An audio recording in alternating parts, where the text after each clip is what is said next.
What have you done for me lately, Janet Jackson? What has Syracuse basketball done for us We're lately? not talking basketball. Right, sorry. We have the Prince of the Portal, Mike McAllister, on. Mike, how are you? The Prince of the Portal. I like that. Yes. I'm gonna add that to my Twitter bio. I think. Bang! I told you, Tim. Yeah. I'm a nickname creator. You called that one. Well, Mike, let's dive into it. I'm sure you've been very busy this weekend writing about all the different visitors and who Syracuse is after. What are your big takeaways from the opening weekend of the portal? I think we learned who they're targeting, which is kind of who we expected, right? They had multiple defensive linemen on campus, multiple wide receivers on campus, multiple running backs on campus. They got a tight end signed. There's another tight end that's supposed to be visiting this week. We don't know if the signing changes that or not. And they had a quarterback on campus. They got more quarterbacks coming this week. So kind of what we all expected in terms of what positions they're targeting. And then otherwise it's been pretty quiet other than the one signing, which I think is also, partially by design. The less stuff that gets out, then obviously the better that is for your current roster and having teams trying to outbid you even after you get someone signed. Yeah, one takeaway I have from seeing the list of players they're going after, and I know some of the narrative out there right now is some people are disappointed. There's not enough big schools here in the conversation or not enough big potential transfer portal pickups yet. I think you could speak to this better than me, but it feels like we probably don't know everyone that is coming on campus or has visited to this point. We just see the names that get leaked. But a takeaway I have had so far is it does seem like Fran is going after guys that have multiple years of eligibility. Do you sense that that is a priority for him, or is that any different than in previous years, the amount of guys he's going after that maybe are like a sophomore with 3 years of eligibility left? Yeah, no, that more follows what he said at his, I believe it was during his introductory press conference when talking about how he would handle the portal, and he mentioned that he wanted to build the program through high school recruiting, but understands that you have to navigate the portal as well. That's part of the deal with modern college football, college athletics in general, and that they would do so, but they were mainly going to target guys with multiple years of eligibility left. I do recall him saying that. And so obviously year one, it's a little bit different because you're trying to turn over the roster pretty quickly. And so they did have, some guys like a Jackson Meeks or a Fidel Diggs, et cetera, that only had 1 year of eligibility left that they took as transfers. And obviously they were wildly successful. But long term, that's not what he's looking for. He's looking to build a foundation of certain caliber of players, certain caliber of athletes, and get as many of those guys to be the core and stick around for multiple years as possible. And so finding guys like that, like the one that they signed with Michael Smith, a former top 100 overall recruit, 4-star prospect, wasn't really used the way that his skill set would suggest coming out of high school, right? A dynamic receiving tight end prospect that was used primarily as an inline blocker.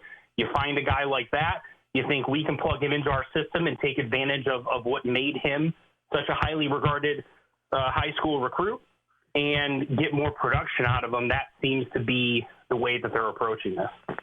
I saw Michael Smith, the guy you're talking about, the South Carolina tight end transfer commit. That's the one commit so far for Syracuse football. 13th ranked tight end, according to you guys over at 24/7 Sports in the portal right now. I saw that he played a good amount as a freshman, didn't play as much as a sophomore, and left the program after 4 games. Do you have any insight on why he left, and is it just as simple as he was not being used in the way that he thought he was going to be when he was a high school recruit, the stuff that you were kind of just talking about?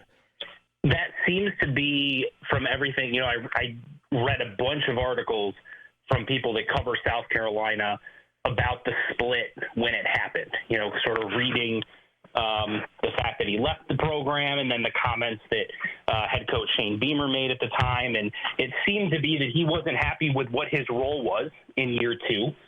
And he went and talked to Coach Beamer, and that Beamer was basically like, you got to decide if you're going to do what we want you to do, or if you don't want to and you want to go somewhere else. And he elected to go somewhere else. So that just seemed, based on reading the comments that Beamer made and reading a lot of articles, that was sort of my takeaway from it, my impression of it. I haven't spoken to Smith or to Beamer about it. Not that I'm sure they would give me much more insight than that, but just my impression was that he was not happy with the fact that he was being used primarily as a blocker when his MO coming out of high school, what made him such a dynamic recruit, was how good he was catching the football, his route running, his hands, and his athleticism. Yeah, it seemed like he was used a lot in the slot in high school, so maybe Syracuse is pitching him on that, and that's why he chose to go to Syracuse. We'll see what his role is for Michael Smith when he comes. You talked a little bit about the quarterback position, and you go through the list of QBs that they're interested in. I'll just rattle off the schools. Mercer quarterback, West Florida, we've known about for a while. Marcus Stokes has made another visit, or some more news has come out today that he's going to take a visit to Oregon State. Western Carolina, Kennesaw State, Furman. These are the quarterbacks they're interested in. Do you have any takeaways seeing the list of names come through from the quarterback position? Anything you can take away in terms of the style of QB they're looking for, or does it fit kind of what you thought that they were going to be after for those 2 quarterbacks that Fran Brown wants in the portal? Yeah, similar in terms of, who they're going after, but they seem to be trying to follow the Kyle McCord, Steve Angeli type of mold in terms of pocket quarterbacks. And, hey, if they also happen to be mobile, that's great, but would kind of like to have that accurate throwing, likes to be in the pocket, reads defenses, can make quick decisions, those types of things, as opposed to a Ricky Collins who is more so on athleticism and using his feet. And, he would probably be, more productive in a dual threat read option, zone read, those types of things, as opposed to what Syracuse is trying to do. And so it seems like they're kind of sticking with that Steve Angeli, Kyle McCord type of style in terms of what they're looking for in a quarterback. So that's not a huge surprise to me. I think, with a guy like Stokes, he's probably the most talented of the guys they're looking at, but is he willing to come to a spot where Steve Angeli is here? That's always the challenge with these things. So, if you can get someone with a lot of starting experience, I think that's beneficial to you. But it's certainly not an easy pitch, given the fact that Syracuse has its starter already in place, which is also why they're looking at guys with multiple years of eligibility left there as well. What about running back? We know Yasin Willis is in the portal now. It feels like they have to add at that position. Who are the types of guys that they've been after in the portal to this point at the running back position? Yeah, I think they'd like to add a couple potentially, definitely at least one. But if you can add to the one that stuck out to me that visited this weekend was Juwan Johnson from LSU. He was a former extremely prolific prep quarterback, and I think he set Louisiana State records in terms of total yards and total touchdowns, and then came to LSU as a defensive back. They moved him to running back because of injury, and he just really struggled to get on the field consistently, but he's extremely athletic, was dynamic at high school with the ball in his hands. And, someone like that, it would be very intriguing because of how athletic he is. He's a track star, all of these things. He's got a lot of those measurables that Fran seems to like, but it looks like they're, not to say they're going away from power, but Yasin Willis was really a power back, and it seems like they're trying to find guys that are more in the LaQuint Allen mold, meaning guys that can catch the ball out of the backfield, guys that are going to be good at blitz pickup, guys that you can run some tosses with and some screens with and those types of things, and trying to replicate the success they had when LaQuint Allen was in the backfield. Mike McAllister is with us, Syracuse on 24/7 Sports, the prince of the transfer portal, according to Paulie himself. Of the portal. Thank you. Okay, sorry. Prince of the portal, Mike McAllister, with us. We haven't talked to you, Mike, since the Jonte Cook news. Yasin Willis, we just talked about a little bit, is in the portal now. Daryl Gill is getting a lot of interest, it seems like, in the portal, and he's rated pretty favorably on 24/7 Sports since he has entered the portal. Those are the three big names, and really the three names, it feels like, that left that were key players for Syracuse that are in the portal. What do you make of seeing those three guys in the portal, and how worried should the fan base be that there are those three guys that left and the number of transfer portal exits that Syracuse has this year? I don't think the number should worry people. Yeah. Mainly because if you look across the country, it's not unique to Syracuse. The first day the portal was open, I believe there were almost 4,000 entrants in the transfer portal. And if you divide that by, schools are allowed 105 roster spots now. So if you took it was 37 or 3,800 at one point that Friday night. If you took that and divided it by 105, there was more than 36 full rosters of players in the transfer portal. So this is not something that's unique to Syracuse. Of course, you'd like to keep everybody that you want. And similar to what Steve said last week, I had heard similar things, that it was really Daryl Gill that's the one that the coaches would have liked to have kept and wanted to keep him here. But everyone else, I don't think there's anyone losing sleep over any of the other departures. And, they're hoping that by the end of the transfer portal period that the roster overall is better, not only in terms of just, on paper, et cetera, but also the intangible in all of this is how all of the pieces fit together and how the team chemistry works and the buy-in with the culture and the DART mantra and all of that. And so getting guys that are coming in are not only talented and have the physical aspects and all of that, but are buying into all of those culture things, that's extremely important as well. So that's the thing to remember with this transfer portal stuff. Do you pass on someone that maybe is on paper slightly more highly regarded to get someone that's a better fit within your culture?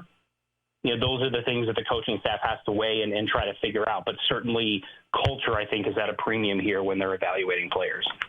Mike, are there any names that you're keeping a very close eye on right now in terms of visitors or portal targets? I saw last night it felt like Jeremy Hawkins, the new defensive line coach, was kind of teasing that maybe a defensive commit has happened. We haven't seen anything, at least as of us talking right now, on that. But are there any names that you're keeping an eye out on that you feel like Syracuse is in good positioning for? Given that he's an edge coach, my first initial reaction when I saw that was the edge rusher from UNLV. And I'll try to say his name, forgive me if I butcher it, but I think it's Tunmise Adelie, if maybe. Or it's as good a guess as mine, yeah. Yeah, so he's really talented. He's a former, four-star, highly regarded recruit as well. That if he, wherever he ends up, is going to be his fifth school in 5 years. But it wasn't really until this past year that he sort of broke out and realized some of that talent. And so you're hoping he can build off of that. But he's a very talented player.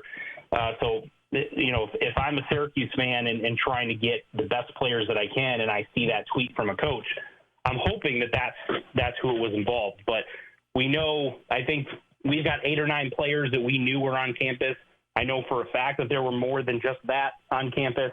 I just don't have all of the names, and then that's partially by design from the coaching staff's perspective. But the other guys that I'm keeping an eye on this coming week are players that were at Toledo. Most specifically, linebacker Chris D'Apollonia, who's supposed to be starting his visit today, and then his teammate, Kavon Sherman, who's also a linebacker from Toledo. Sherman is the really interesting one to me, and I'll tell you why. So initially, I thought he was going to be one of Syracuse's priority targets, just because he was really good at Toledo. It made sense with the connection, trying to bring someone over that knows your system and all of that. And then, I talked to a couple people. I talked to D'Apollonia, and he said that he thought Sherman was going to come visit the same day that he was visiting, but he wasn't sure. So I reached out to Sherman and asked him, and he said he wasn't sure yet. Then after he says he's not sure, there's a report that comes out that he's down to 3 schools and Syracuse wasn't included. So I texted Sherman back and said, what's the deal? Does this mean Syracuse is out? He said, no, it doesn't mean Syracuse is out. I said, okay. Do you have a visit scheduled? No, I don't. Okay. So I don't really know 100% what's going on there. That whole situation's a little bit weird, but it's fascinated me. So I'm keeping an eye on it.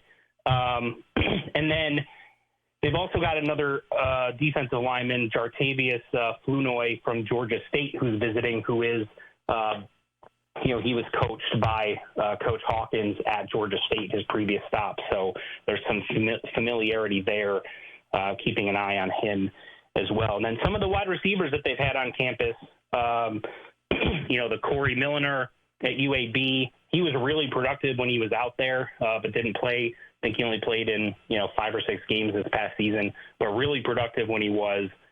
Jeremy Scott from South Alabama, I think, has a ton of potential. They're supposed to be getting Lorenzo Fenner from South Dakota on campus this week, so I'm keeping an eye on those guys. And the kid from Dayton, Vincent Ferenze, is really interesting to me as well. He visited over the weekend, and he's, went to West Genesee. He's a local kid, and he's going up to Boston College this week and potentially some other places. So he's someone I'm keeping an eye on. Probably would play safety here. It looks like Syracuse is trying to bring in at least one safety. And those are kind of the main names that I'm monitoring right now. All right, Mike, one basketball thing for you here. Syracuse has a quad 3 Georgia Tech game on the road and a quad 2 Pitt game on the road this week. What are your thoughts on this week for Syracuse basketball? If you want to keep yourself in any realistic chance of making the NCAA tournament without having to win the ACC tournament, I think the next 4 games you got to win. I don't think you can slip up against either of them, against Florida State or Boston College. I think you got to win those games, hope that Virginia Tech keeps winning so that sets up a potential resume-type game in the Dome when those 2 teams meet. But if you can win the next 4 games and you set that game up, Virginia Tech keeps playing well, and then you can figure out a way to win that game, even though the Clemson game was disappointing. And I'm sure it's been discussed a million times, but that guaranteed Syracuse is going to be outside the top 75 in the net, and nobody going into the new year that's been outside of the top 75 in the net has received an at-large bid by the NCAA Tournament Selection Committee. So Syracuse certainly has their work cut out for them, but they've got a lot of things in front of them. You just cannot afford to have any more slip-ups now that you've put yourself in the position that you're in right now with your current resume and your current record. So you're saying there's a chance? What you're saying? I mean, it's sports. Yes. There's always a chance. As long as you look at the back end of the schedule, right? The last 6 to 8 games, something like that. They're all really good teams and potential resume builders. Going into those games, if you win all of them, you're probably going to make the tournament, right? So almost regardless of what happens before them, but you're trying to give yourself as much of a leash as you can. And part of that is racking up wins against these teams that you can't have hurting your net by losing to them, and then trying to win a few of those resume builder games before you get to that stretch so that you only need, a couple of them instead of 5 or 6 of them. All right. If I refer to you as Sweet Prince, is that okay, or just Prince of the Portal? Whatever you want to call me is fine. Okay. There you go. Sweet Prince, thank you for that. Thank you for that great interview, Mike. You're welcome, sir. I appreciate that. The Prince of the Portal, Mike McAllister. There. You're one of a kind, Paulie. Steve would be like, I am sorry, Mike. Yeah. I don't condone this behavior. We'll take a time out. We'll come back. We'll find out what's going on in the stock market. Let's do it. I can't wait with our friends at Lee Baldwin on ESPN Radio Syracuse. You can roam at QSportsTalk.com.